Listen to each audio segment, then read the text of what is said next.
pueblo de la península ibérica. En el 711, la península ibérica estaba poblada por entre 20 y 4 millones de personas. Si tomamos la más pequeña de estas estimaciones, 4 millones, ¿qué pasó con ellos? Según la historia oficial, simplemente desaparecieron.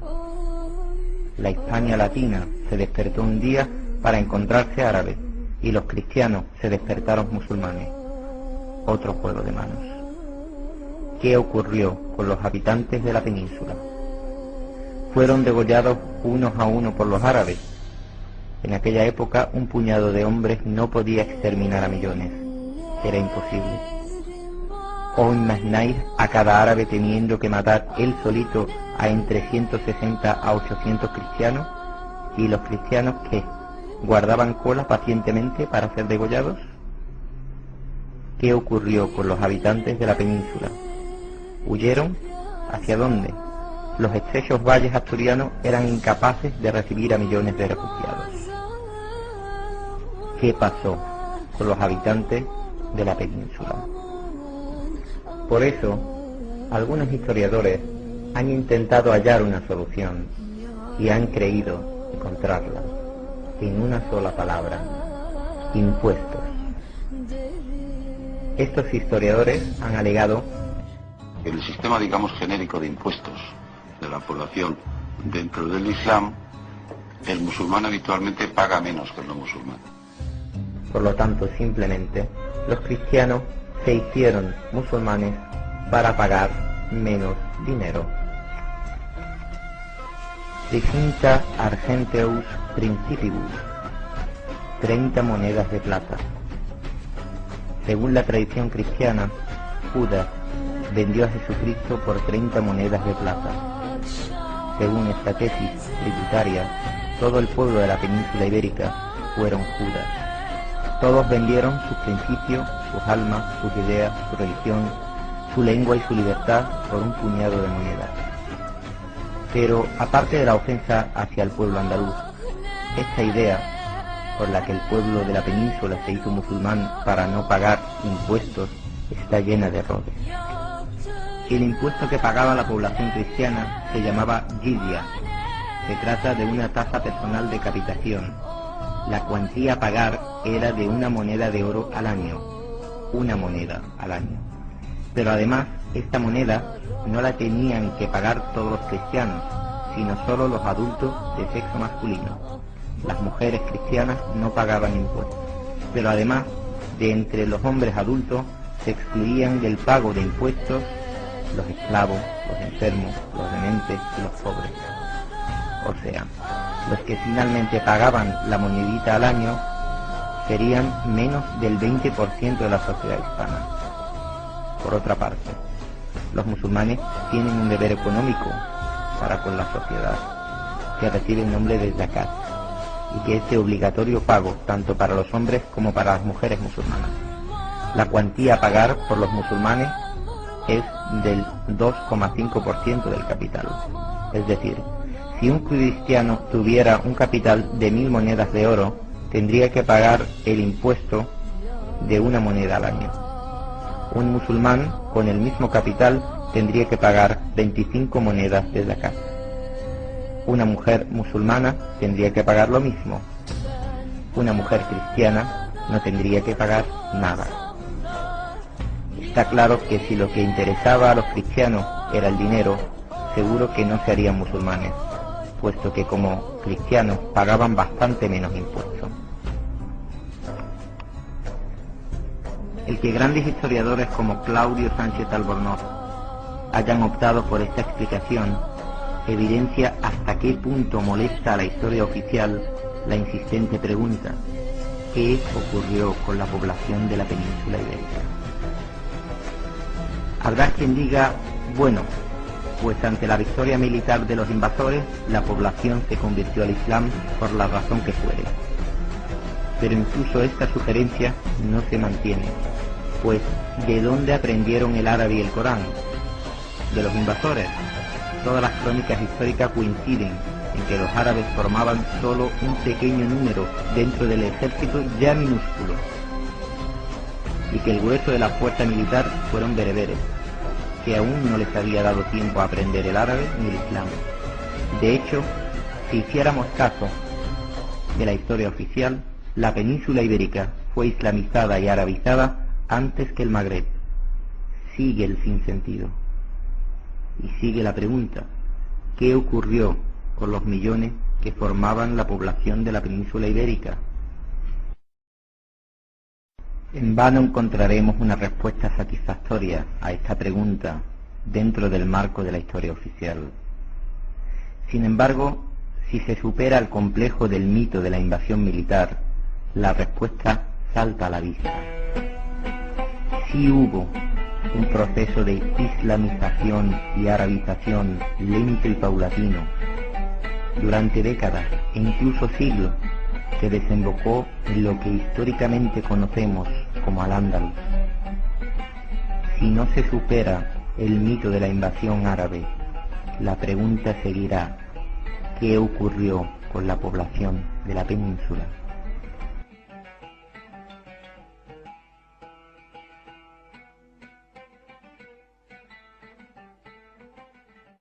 Seguramente, el historiador clásico, defensor de la historia oficial, se sentirá incómodo con lo hasta aquí expuesto.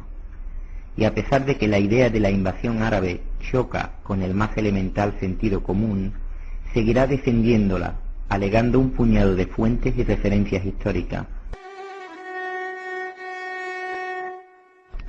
Pero si le echamos un vistazo a estas alardeadas fuentes, nos llevamos alguna que otra sorpresa. Primera sorpresa: no existen testimonios contemporáneos sobre la invasión de la península por los árabes. Todas, absolutamente todas las fuentes históricas que hablan de la invasión fueron escritas varios siglos después de los hechos. Un acontecimiento tan sonado, tan grande y tan grave, pero sin un solo testigo. No existe ni un solo documento escrito por ningún historiador contemporáneo que mencione esta milagrosa victoria de los árabes en la península ibérica. El cristianismo es prácticamente borrado de un país con millones de habitantes y nadie, absolutamente nadie, desde Bizancio hasta Córdoba, pasando por Toledo, se molesta en documentarlo.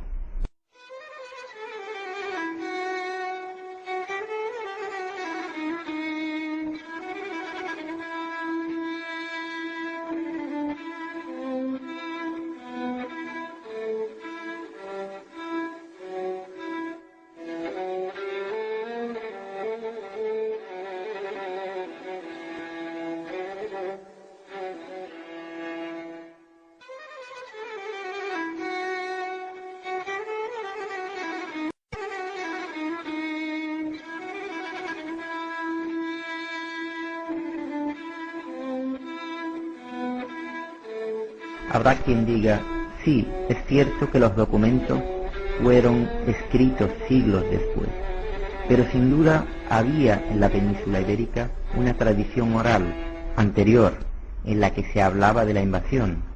Los historiadores posteriores lo único que hicieron fue recoger las palabras de la boca de la gente y reunirlas por escrito. Parece tentador, pero es una conjetura históricamente falsa. Pues aquí aparece la segunda sorpresa. No existió una tradición oral sobre la invasión árabe anterior a estas crónicas. ¿Cómo podemos estar tan seguros? Las mismas crónicas de la historia clásica nos lo confirman. ¿Cómo? Veamos. Hay unanimidad entre los historiadores clásicos sobre que el bereber Tariq ibn Ziyad y el árabe Musa ibn Nusayr fueron los principales protagonistas de la invasión árabe. La primera fuente histórica que habla de estos dos personajes es el Tarikh, de un autor andaluz, Ibn Habib, escrito en el 891. ¿De dónde obtuvo el autor esta información? ¿De las bocas de los andaluces? No. El propio autor andaluz nos dice que para obtener esta información tuvo que viajar a Egipto para preguntar a sabios egipcios como Abdullah bin Wahb, que dicho de paso nunca pisó la península.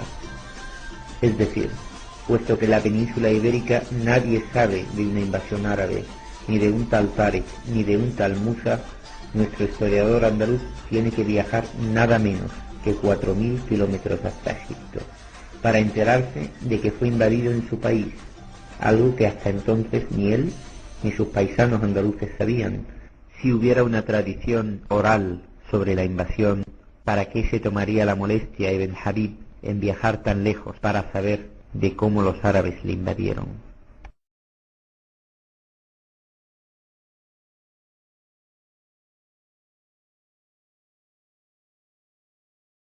Pero aquí no terminan las sorpresas. Aún nos queda una más. Tercera sorpresa: el contenido de estas fuentes históricas. Según un gran historiador como Levi Provençal, los relatos que nos dan parecen de una autenticidad sospechosa. La historia clásica apoya todo el peso del mito de la invasión árabe sobre unas crónicas plagadas de historietas y de auténticos disparates. Aquí te damos algunos ejemplos. Observa y disfruta. Aquí sobran las palabras.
وحدي في ظلمة ليلي في وحشة دربي همي يثقلني ذنبي يؤلمني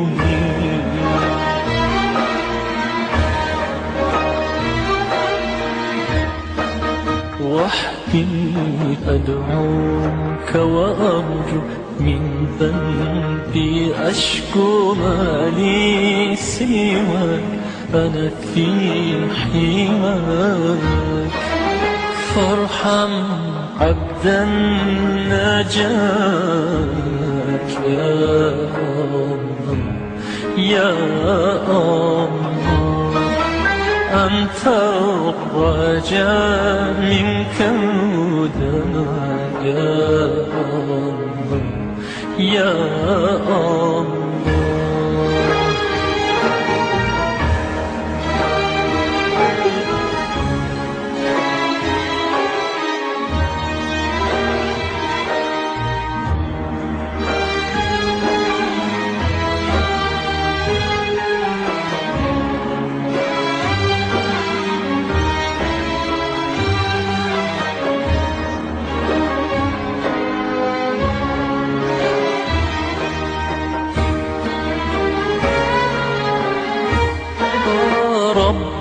هداك ما زلت أسير وعلى العصيان ما عدت قدير فآمن دروبي واغفر ذنوبي فأنا الفقير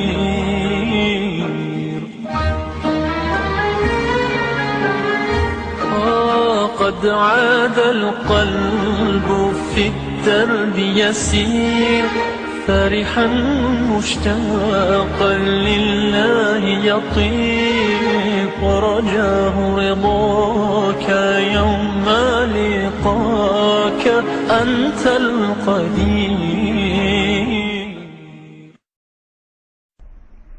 Pero, ¿qué nos dicen los textos que no se mencionan en la historia oficial y que son anteriores a estos, y mucho más cercanos a la época de la supuesta invasión árabe? Nos referimos a otros documentos cuya autenticidad es indiscutible. Veamos. Documentos históricos del Papa Adriano I, de Elipando, obispo de Toledo, de San Eulogio, de Álvaro de Córdoba, de Juan de Sevilla. Todos demuestran que los árabes no invadieron la península ibérica. Por ejemplo, el cordobés San Eulogio tuvo que viajar a Pamplona para enterarse por primera vez en la biblioteca del monasterio de Leyre de la existencia del profeta del Islam y de su doctrina, cuando se supone, según la historia oficial, que los árabes llevaban 150 años gobernando en su ciudad. Estos son los testimonios seguros de los contemporáneos que fueron testigos de la inexistencia de árabes en la península a mediados del siglo IX. Pero si no hubo invasión árabe, ¿cómo explicar la mezquita de Córdoba, la Alhambra de Granada, los numerosos escritos arábigo-andaluces, los sabios andaluces? La verdad es que sí hubo una presencia del Islam como idea y estilo de vida, y una presencia del árabe como lengua, pero solo se trató de una presencia cultural. La fuerza de las ideas, y no la fuerza de la espada, fue lo que islamizó a la península. Repasemos la historia de la península ibérica antes de la pretendida invasión árabe. A finales del siglo VI, el Estado visigodo y la inmensa mayoría del pueblo eran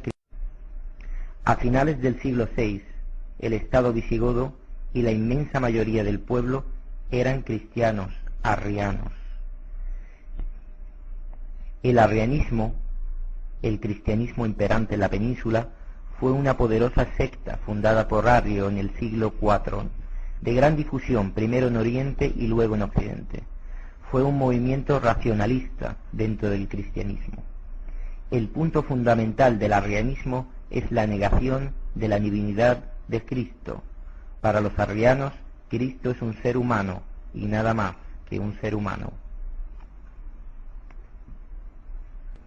En el año 589, el rey Recaredo se convierte al cristianismo trinitario y el arrianismo es condenado. Hubo sublevaciones por todas partes. Ya no volvió la paz a las tierras hispanas.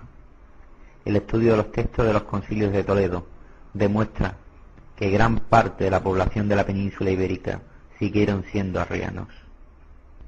Desde el año 700 hasta el 709 gobierna Witiza, un rey godo, contrario a las enseñanzas de la Iglesia católica. Su política favoreció a los cristianos arrianos o unitarios. Tras su muerte impera un desorden total y estalla la guerra civil entre los seguidores de los hijos de Witiza, en su mayoría arrianos, y los otros pretendientes al trono, trinitarios apoyados por los obispos ortodoxos. Son los primeros años del siglo VIII. En una España precariamente unida, el gobierno de los visigodos está desmembrado por las luchas internas entre los tres hijos del difunto rey Witiza y el duque de la Bética, Rodrigo, elevado al trono por los nobles que desean mano firme en los asuntos del Estado y un rey que conserve la unidad nacional. España está absolutamente dividida y Toledo, la capital del reino, es sede de intrigas y conjuras.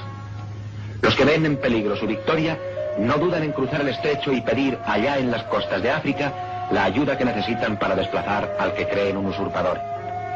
Pero ¿quiénes están al otro lado del estrecho? He ahí la pregunta. ¿Quién había al otro lado del estrecho? Los árabes. La propia historia clásica nos dice que Tarek era el gobernador de Tingitana, Tánger, provincia del Marruecos rifeño, que según múltiples fuentes históricas, como las etimologías de San Isidoro, era por entonces provincia de la corona visigoda, es decir, Tarek era gobernador, asignado por los godos. Hay incluso quien ha sugerido que el propio Tarek era él mismo un godo, como lo indica el sufijo ik, que pertenece a la antigua lengua germánica y significa hijo. Así Tarek sería hijo de Tar, arabizado posteriormente como Tarek. La victoria fue de los unitarios. Poco a poco, los arrianos, en un proceso que había comenzado muchas décadas antes, se fueron aproximando más y más en sus ideas al unitarismo islámico, que coincide en negar la divinidad de Jesús y en el pensamiento racionalista. Textos de la segunda mitad del siglo IX demuestran una tendencia entre los cristianos peninsulares a aprender la lengua árabe, es decir, un proceso de arabización que posteriormente acabó en la islamización de la mayor parte de los arrianos. Pero si no hubo invasión militar, ¿cómo conocieron los arrianos de la península los ideales del Islam? Sin duda alguna existían relaciones comerciales entre el mundo musulmán y las costas orientales de la península ibérica, pero además hay pruebas documentadas de una comunicación directa entre musulmanes y arrianos de la península, bastante anterior al año 711. El profeta del Islam, allá por el año 627, envía cartas a los reyes de los principales reinos de su época, Egipto, Persia y a Heraclio, el rey bizantino. La carta dirigida a Heraclio es muy escueta y dice: te invito al Islam. Entrégate a la paz y hallarás la paz. Entrégate a la paz y Allah te recompensará doblemente. Si te niegas, cargarás con el error de los arrianos. Es decir, si no aceptas el Islam, serás culpable de que los arrianos no lo conozcan. En un texto tan escueto, donde solo se dice lo necesario, la mención de los arrianos no es casualidad, sino que se les menciona deliberadamente. La carta va dirigida al rey bizantino. Recordemos que Córdoba hasta el año 625 era provincia bizantina. Esta carta demuestra sin lugar a dudas que el profeta del Islam conocía a la secta arriana y la proximidad de sus ideas a los fundamentos unitarios del Islam, y muestra el interés especial que prestaba el profeta en hacerles llegar el mensaje del Islam. Esta carta es de una autenticidad indiscutible. Autores antiguos de enorme prestigio como Bukhari y Muslim, entre otros, la mencionan. Además, copia de la misma fue encontrada y examinada por expertos. En el año 2004, en Xàtiva, en Valencia, en unas excavaciones, es encontrada una lápida mortuoria, escrita en árabe. La lápida incluye versículos del Corán, el nombre del fallecido y, lo más interesante, la fecha del fallecimiento, escrita con letras, el año 27 del calendario musulmán, y que corresponde, oh sorpresa, con el año 647 de la era cristiana. Es decir, esta lápida es una prueba física de que 64 años antes de la pretendida invasión, un musulmán moría en la península y era enterrado, y había quien conocía el Corán y la lengua árabe para hacer la lápida. El fallecido en Valencia fue un contemporáneo del profeta Muhammad, y lo más probable es que fuese su mensajero hacia la península ibérica.